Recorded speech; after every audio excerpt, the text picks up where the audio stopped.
a slaver planet, we gotta come together. Everybody's gotta learn to dance. All right, here we go. Hit the button, baby. This is a Thor News presentation. Stay cool.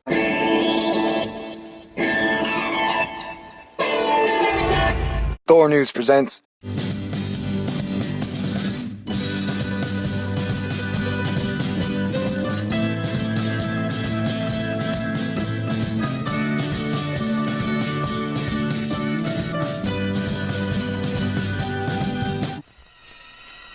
Darkness. Darkness is coming. What the hell? Science? Are you trying to fearmonger me? Darkness, everybody! Darkness is ready! August 21st, 2017. Where will you be when the sun disappears? Oh, it's just an eclipse. But a magic one. Sage is beautiful. Alright, I want to talk about something new, but it's old, I guess. Dinosaurs. Talking about dead things. Man, why you gotta be so cryptic, science? It's like you never get any nookie or something. Nookie is a scientific term for love making. Alright, monkey see, monkey smash. Are monkeys making hominin-style stone tools? Okay, that is not the article we're reading. We're reading Dinos Down Under. And another reason I'm doing this article is because this is basic science again telling you there is life on Saturn's moon Titan. See, they're called Titanosaurs in Australia because we got tons of life on Titan. Don't believe me? Well, that's your prerogative. Cue Bobby Brown.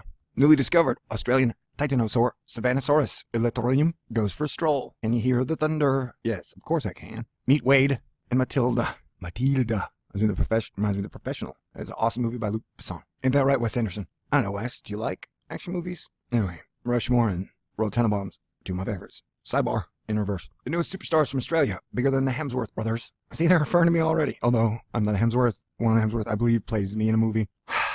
These two Titanosaurs are more than the sum of the fossilized parts. And did you know they've never found a fossil in oil or petroleum? Sage told me that. Their discovery helps us piece together how the biggest and brawniest dinosaurs ended up down under. Dun dun dun. Paleontologist Stephen Poropat and colleagues publishing today in Scientific Reports describe Wade and Matilda from Queensland, Winton Formation. The hell's that? The fossiliferous deposits have offered up a number of other dinosaurs, insects, fish, and other critters from the heart of the Cretaceous, about 95 to 98 million years ago. Wade, the team's nickname for the specimen they describe as a new species, Savanosaurus elatorium, is one of the most complete Australian examples of sauropod ever found.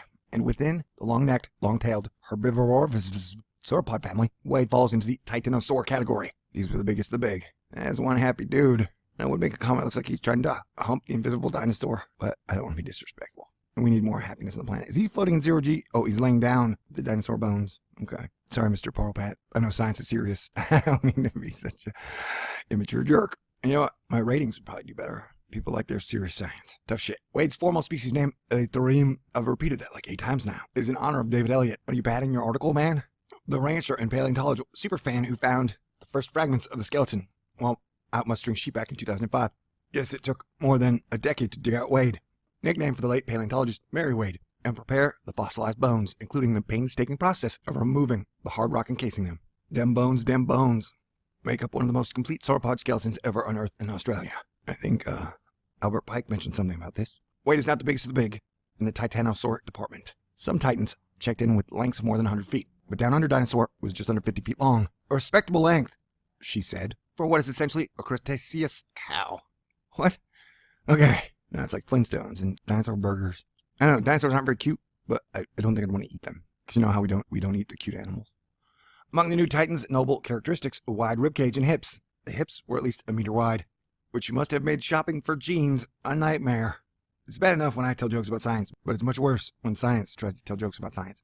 Hefty hips are also seen in Dinosaurs, found in the same environment as Savanosaurus, and another Aussie sauropod, the previously described Winton Titan. Matilda's a real head case. Waltzing along with Wade into the scientific literature comes Matilda, the team's other find. I smell a children's book coming on. Matilda was a little bigger than Wade, probably 50 to 60 feet tip to tip, and her species isn't new. The first partial Dinosaurs, Matildae, turned up in 2009 in the same Winton Formation. But what makes Matilda such a find is that while she doesn't have much of a body, she does have some brains.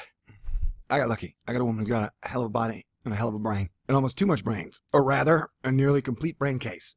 The first bits of sauropod skull ever found in Australia. Having the skull helps researchers determine which species are ancestral or closely related. Once the family tree is known, they can work their way through the fossil records geographically to figure out how sauropods dispersed across continents. They're cute. Asterisk. Another reason having the skull is huge. Scans of the brain case may help researchers learn details about the dinosaur's hearing, sight, and other senses. Wait, what have we learned in this article? Nothing? Okay, great. March of the Titanosaurs. Dun dun dun dun dun. Wade and Matilda offer researchers some additional insight into how and when these giants made it to Australia. Spaceships, man. Biodegradable spaceships. It's a puzzle paleontologists have been trying to piece together for decades. Maybe it happened before the Pangea split. The fossil record hasn't been much help. Only South America, particularly the southern region of Patagonia, has a decent assemblage of sauropod fossils spanning just about the entire Cretaceous. On other continents, sauropod, including the Titanosaur, finds have been hit or miss. This suggests to paleontologists that the distribution of sauropods changed as the supercontinent of Gondwana broke up and today's comparatively puny southern hemisphere continents went their own way. Finding Wade and Matilda has helped researchers plot sauropod diversity in Australia and determine their most likely ancestors. According to the team's conclusions,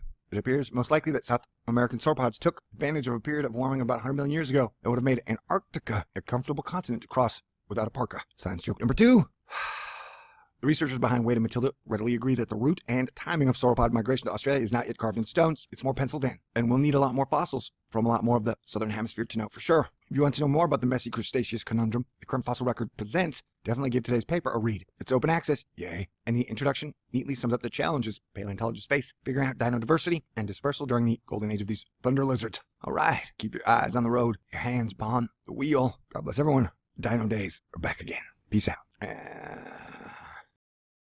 As human beings, if we want to survive and stop being a slaver planet, we got to come together. Everybody's got to learn to dance. All right, here we go.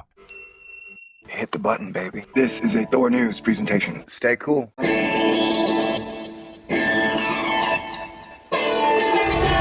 Thor News presents...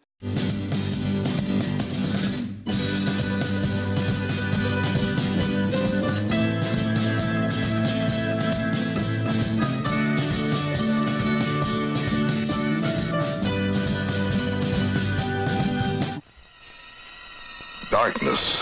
Darkness is coming. What the hell? Science? Are you trying to fearmonger me? Darkness, everybody! Darkness is ready! August 21st, 2017. Where will you be when the sun disappears? Oh, it's just an eclipse. But a magic one. Sage is beautiful.